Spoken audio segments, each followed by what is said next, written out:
So today we're going to talk about two other ways to prove that triangles are congruent. We have so far talked about side, side, side, side, angle, side, where the angle is included between the two sides, and HL, your alternative when the angle is not included between the two sides, but it's a right triangle.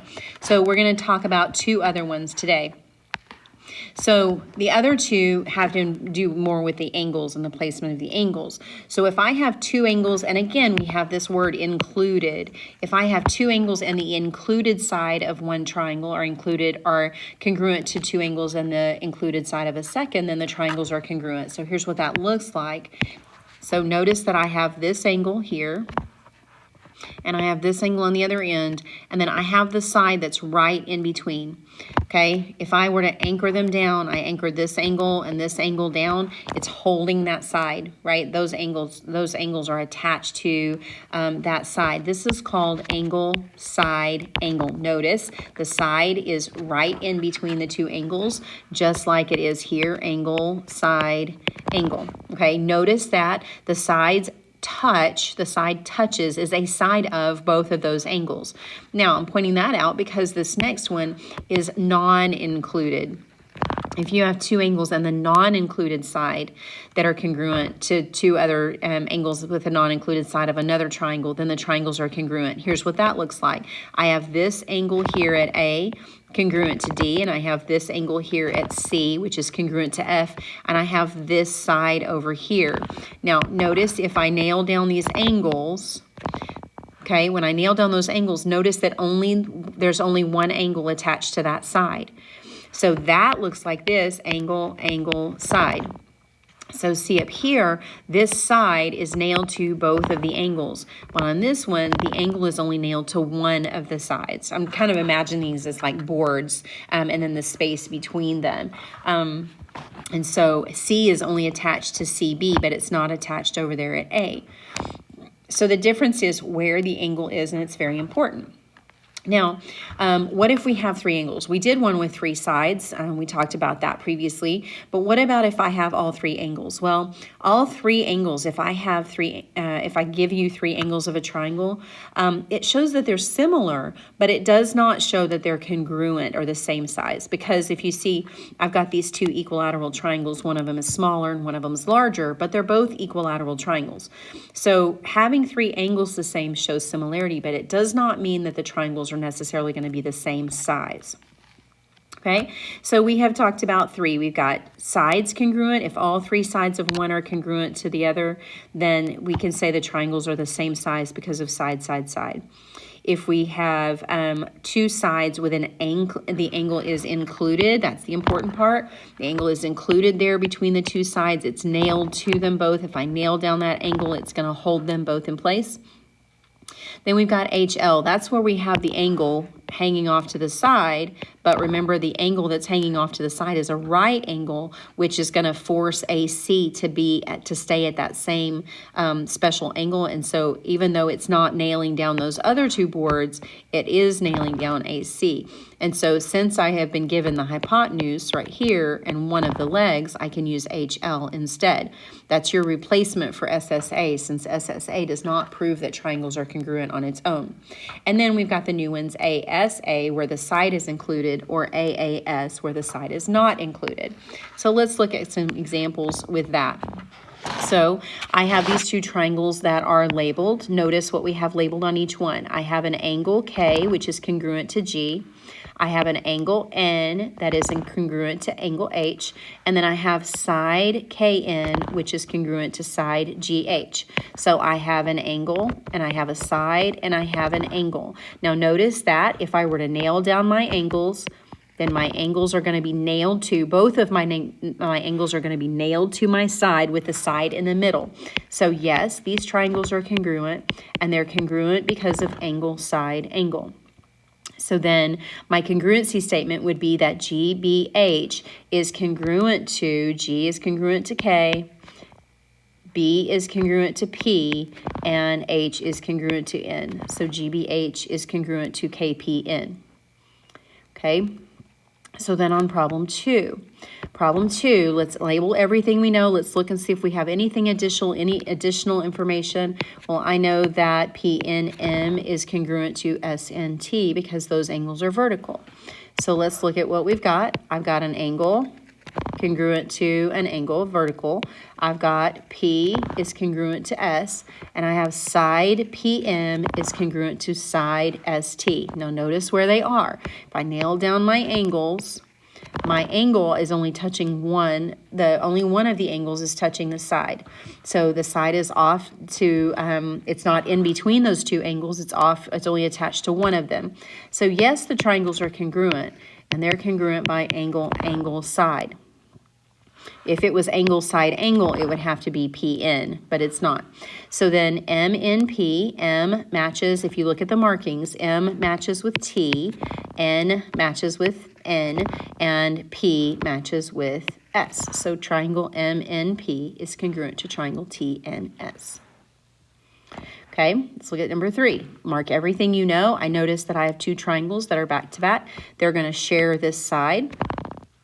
So I have this triangle QRP, notice. So of that triangle then, I have this angle congruent to, I have QRP is congruent to TRP.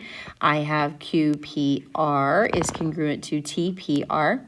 And I have RP is congruent to RP. Again, imagine nailing down those angles so that they don't open up. And notice that when I nail those down, I'm nailing down both ends of that side. So the side is in the middle. So yes, it is congruent because of angle, side, angle.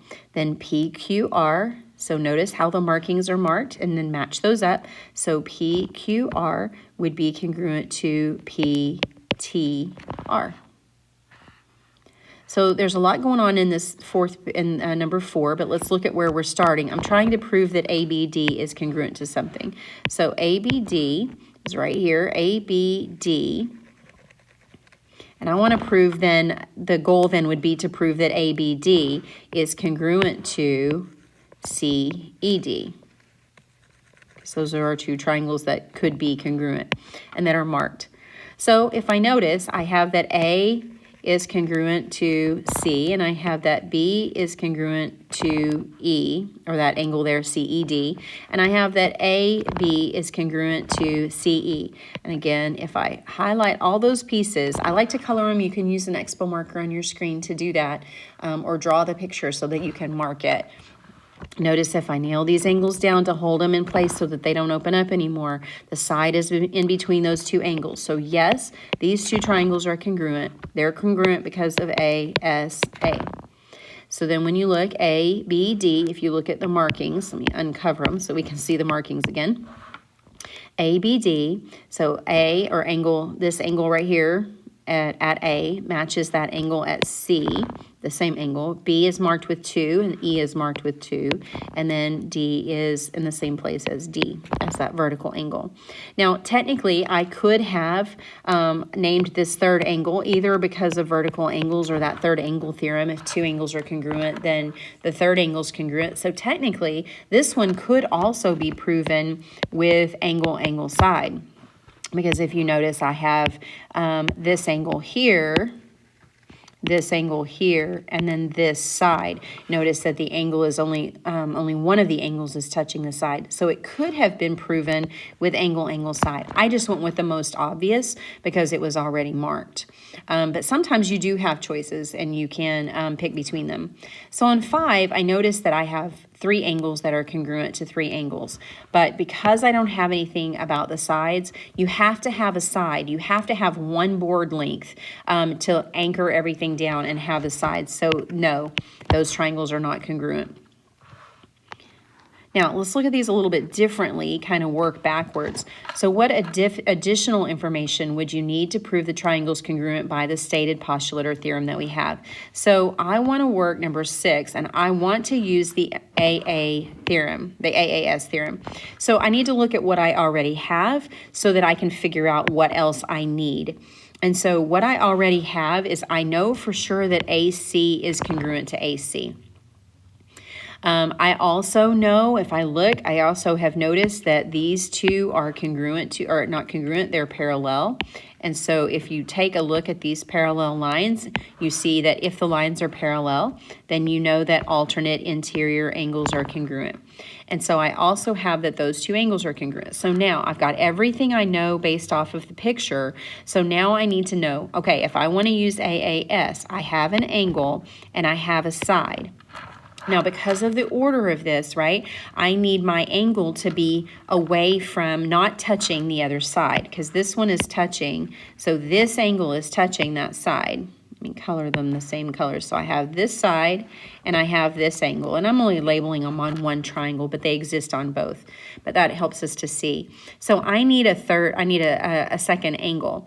Well, if I choose this angle up here at A, then the angle would be on the other side. Both angles would be touching that shared side. But I don't want them to be touching, so I want this blue angle over here. It's away from, it's kind of isolated from those other two. And so I would need to say then that angle D is congruent to angle B to be able to prove this. So angle D would be congruent to angle B in order to be able to prove this congruent, these two triangles congruent by AAS. Now, if we look at this one, I've got this little bow tie thing going on. I know that P is congruent to R, so I already have one angle set. I also, when I look at the picture, I notice that I have some vertical angles going on here. So I know that PQS has to be congruent to RQT because of those vertical angles. So what I've got right now is I have P is congruent to R, I have PQS is congruent to RQT. So I have the two angles that I wanted to use from the angle side angle postulate, but I need the side, and the side has to be in the middle because the S is in the middle of those three letters. So I need the side to be in the middle so that it's touching both of them. See this side, this S is touching that A and it's touching that A. So I need it to be in the middle. So in order to be in the middle, I would need it to be this piece. So I would need then PQ to match with, if you look on the other side, what's going to match in the same place would be QR. So I need PQ to equal or to be congruent to QR in order to be able to prove those two triangles congruent using ASA. Then this last one, we have side angle side. I want to use the side angle side postulate. Notice where the A is. I want the angle to be in between, nailing down those two sides. So when I look at my picture, I have, I'll call that S since it doesn't have a letter. So I know that SV is congruent to SV. So it's shared, right, by this blue triangle and by this yellow triangle. So SV belongs to both of those, so I'm going to mark that congruent. I know that all right angles are always congruent, and I want to use side angle side. So I have one of the sides, and I have one of the angles, and I need one of the other sides. But I need that other side to be on the other side of the angle, touching the angle also. So I have this side, I have this angle, and I need the other side to be touching the angle. So the only option that you have is RV. So I need for RV then to equal VT. And actually, let me say those in the right order. If I'm going to say RV, then I need to say TV. Okay, so you need to look at the pieces that you have. The order that you say them in is important. So far, and these are all of them, we have 5 ways to prove that triangles are congruent. Side, side, side, side, angle, side, where the angle's included. HL, it's what we check to make sure if we have our angle is not included. If it's a right triangle, it might work. Then we have angle, side angle, where the side